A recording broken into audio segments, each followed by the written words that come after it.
o Flamengo jogou ontem com quase todos os titulares e o goleiro Rossi, que enfim estreou, mas foi muito mal e ficou no 0-0 com o Goiás na Serrinha.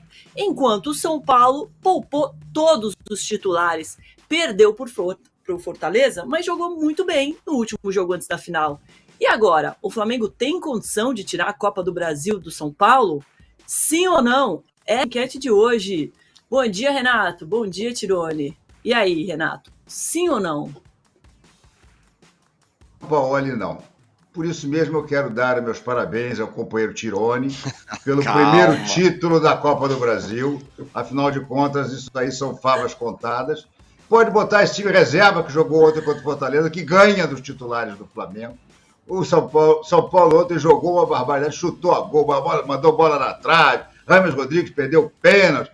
Enfim, a única esperança do Flamengo é um gol espírita, garantir o Rossi pegar tudo, se o Rossi jogar, coisa que eu não acredito, e da decisão dos pênaltis o Rames Rodrigues bater. Essa é a única esperança do Flamengo. Fora isso, eu quero parabenizar o meu querido companheiro Eduardo Tirone por esse título. Isso é a chamada zica reversa, vocês conhecem bem, né? Sim, o Flamengo jogou mal, verdade, jogando com aqueles que talvez sejam titulares, né? Se tratando do São Paulo, você não sabe, pode ser que domingo entrem todos os caras diferentes.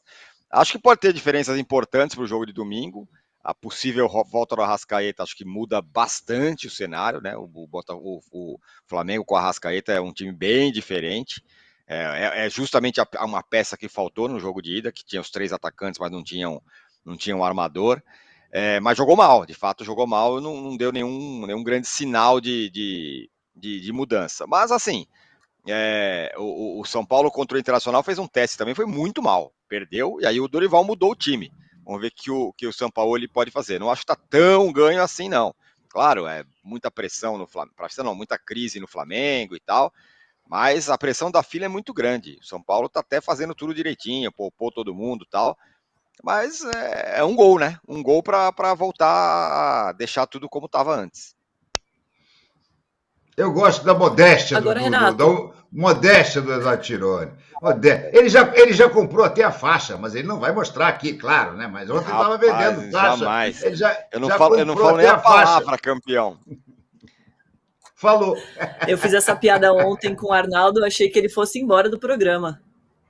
Não aceita. Meu Deus do céu. Estão calçados nas sandálias da humildade. Tem que estar. Agora, o chute mais perigoso do Flamengo no jogo de ontem foi do Sampaoli no microfone da transmissão, hein? Que coisa ridícula, né? Que coisa ridícula. Eu fico impressionado, gente. É inacreditável que o Flamengo vá decidir esse título com esse louco, com esse translocado cidadão à beira do campo. Coisas do Landim, né? Tem uma frase que atribuem ao Einstein, obviamente eu não sei se foi ele que falou, mas todo mundo atribui, que diz assim: insanidade é você repetir os mesmos atos, as mesmas atitudes e esperar um resultado diferente. É exatamente isso que o Flamengo está fazendo com o Sampaoli. E o Sampaoli com o time. Seja qual for os escalados, o que a gente vê é aquele Flamengo insosso, maltrapilho, irritante, tocando bola entre os zagueiros e esperando aparecer uma brecha para fazer um lançamento do goleiro ou dos zagueiros para os atacantes. Gente, é óbvio que não vai dar certo, é óbvio que o Flamengo já perdeu esse título. Com o Sampaoli já perdeu. Se trocasse, haveria pelo menos uma injeção de ânimo. Opa, nos livramos daquela mala. Agora já estamos mais leves. Não interessa quem é seu treinador. Só a demissão do Sampaoli já seria uma injeção de ânimo espetacular para esse time do Flamengo. Mas nem isso vai ter. Renato, eu achei que eles iam demiti-lo. O que você acha que rolou ali nos bastidores daquela reunião que você trouxe no fim de papo na segunda? Não, o Landim não deixa. O Landim como é que chama? Ele resolveu marcar a posição e não tem solução. Ele não tem nem conversa. Ele não aceita a conversa. Quando chega a história de demissão do São Paulo, ele diz: não vou demitir antes da final da Copa do Brasil. Não adianta. Aí o regime é presidencialista e o Flamengo fica refém de um cara vaidoso e arrogante que, por ter escolhido o Sampaoli, diz: não, ele vai ganhar, ele vai dar certo. Já deu errado e ele não percebeu. Boa. Ô, Tirone, você já quer deixar comigo para fazer o fim de papo na segunda? Já que você vai dar aquela chinelada de novo? Não vou nada, não vou não. Amanhã, segunda-feira, o jogo é aqui, o jogo é em São Paulo, eu estaria aqui. E- Dessa vez não deu, tava Eu muito... acho que ele deve fazer o Mas programa, inclusive dependendo do trazendo, resultado, pode ser que eu sinta, hein? com a faixa que ele já, com a faixa que ele já comprou, ele Não, vai não vir. fala isso, O, pelo amor de... o perigo é que, olha lá a faixa, olha lá a faixa, olha lá. Olá! Tinha Campeão gente, né? É o Tinha mundial. gente Tirone com faixa ontem. segurando? Tinha gente com É, faixa ontem já. não, é o Arnaldo, olha lá, é o Arnaldo, a gente está vendo pelo... As duas faixas são uma pro Tirone, outra pro Arnaldo. Entendi. Jamais. De jeito nenhum. Agora, Renato, o Bruno Braz trouxe ontem aqui no programa que eles vão colocar o Arrascaeta no jogo, no sacrifício. Ele não joga desde 26 de agosto, quando ele foi substituído no jogo contra o Inter. Aí, nos 4 jogos sem ele, um levantamento, uma reportagem hoje da Luísa Sack no UOL. Foram 1 vitória, 1 empate e 2 derrotas. E aí, vale mandar ele mesmo no sacrifício para esse jogo? Dependendo do estado, eu acho que vale. Porque é o último jogo que realmente importa do Flamengo no campeonato, né? No ano, na temporada. É o último título. Então, eu acho que sim, que vale. Eu quero lembrar algumas pessoas, né? Dizer assim, mas como? O Zico jogou a final de 83 contra o Santos com uma distensão e vendido para o Udinese. E fez o primeiro gol do jogo. E o Flamengo foi campeão. Então, eu acho que nessas horas vale. A não ser que ele tivesse com o músculo rasgado ainda, o que não deve ser o caso. Então, ele com aquele passinho de urubu malandro dele, não precisa nem muito correr, vai ficar naquele passinho de urubu malandro. Se sobe uma bola, ele dá uma enfiada ou bate uma daquelas bolas inesperadas para o goleiro, já valeu. Depois fica o resto do tempo que precisar para acabar de curar. Mas eu acho que nesse jogo vale sim jogar no sacrifício. E a estratégia do São Paulo muda muito com e sem o Arrascaeta em campo, né, Tirone? Eu acho que a presença do Arrascaeta, primeiro que preenche mais o meio-campo do Flamengo. E acho que o jogo de ida, o São Paulo ganhou justamente porque tinha um meio-campo que conseguiu jogar muito mais que o do Flamengo, né? Então ficou tocando a bola ali. Mas eu não acho que o Dorival mexa no seu time por causa disso, porque ele não mexe no seu time. Dificilmente ele vai tentar armar o seu time de acordo com o que tem o adversário. É uma questão para o São Paulo, porque o São Paulo não tem um marcador carrapato, tipo o Pulgar fez com o Lucas no primeiro jogo. O Pulgar ficou em cima do Lucas, o Lucas mal jogou. O São Paulo não tem esse jogador. O Pablo Maia não é assim, o Alisson não é assim, embora até possa fazer esse papel, e o Nestor, muito menos. Então, a presença do Arrascaeta, acho que ela muda um pouco o cenário do jogo. A gente não sabe que condições que ele vai jogar. Mas é claro que se eu fosse o São Paulo, o Flamengo, ou qualquer cara, eu colocaria no sacrifício. É um jogador que muda jogo. Um jogador que vamos lembrar da semifinal, da final do ano passado, do primeiro jogo, que estava um jogo enroscado para o Flamengo, o Arrascaeta pegou uma bola na entrada da área, pum, caixa, mudou o jogo, mudou a final, mudou completamente. Então, acho que essa é uma boa esperança para o Flamengo. Da presença do Arrascaeta mudar o jeito do Flamengo jogar, muito do que o Flamengo não teve nos últimos tempos é criatividade, é um time morno, é um time quadrado, o Arrascaeta pode mudar esse negócio, e acho que o cenário para o São Paulo muda com a presença dele em campo, sim.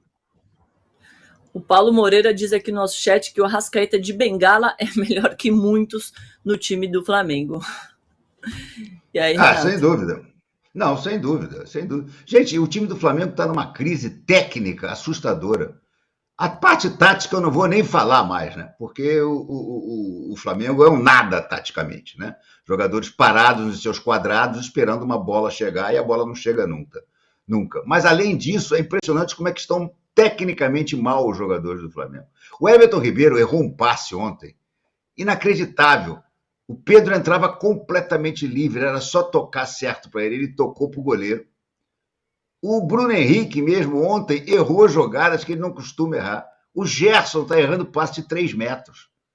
Inacreditável. A fase do Flamengo realmente é horrorosa, é uma coisa impressionante. E eu insisto, isso aí é falta de treino de fundamento. O Jorge Sampaoli não faz treino de fundamento. Ele só faz parte física, fortíssima, estoura vários jogadores e depois treina quadradinho. Cada um no seu quadrado, esperando a bola chegar. E rodinha de bobo entre os zagueiros. Eu falo dessa praga, eu até espirro. Saúde, Renato. Obrigado. Ó, o Emanuel Marques. Gente, número de likes baixíssimo. Se você não der o like, meu amigo, não é que seu time vai perder. O Sampaoli vai parar no seu time. É isso. Esse é o nível que eu tô dizendo. Agora vai explodir o número de likes. Gente, é obviamente que essa briga do Marcos Braz com um torcedor num shopping aqui do Rio de Janeiro foi assunto da entrevista coletiva após-jogo ontem. Vamos ouvir o que o Sampaoli falou? A gente percebe que o clima do Flamengo está um pouco caótico. Já teve a agressão do Pablo Fernandes com o Pedro, depois no CT o Gerson com o Varela, e agora o Marcos Braz se envolveu no episódio no shopping do Rio ontem. Como que você está lidando com esse clima? E a gente meio que percebe assim também que parece que está sem comando. Tanto da diretoria, tanto por parte do senhor. Você concorda que está sem comando? E se está sem comando, quando que o senhor perdeu esse comando do Flamengo? Yo creo que son feitos aislados. O sea, yo no tengo cómo controlar eso.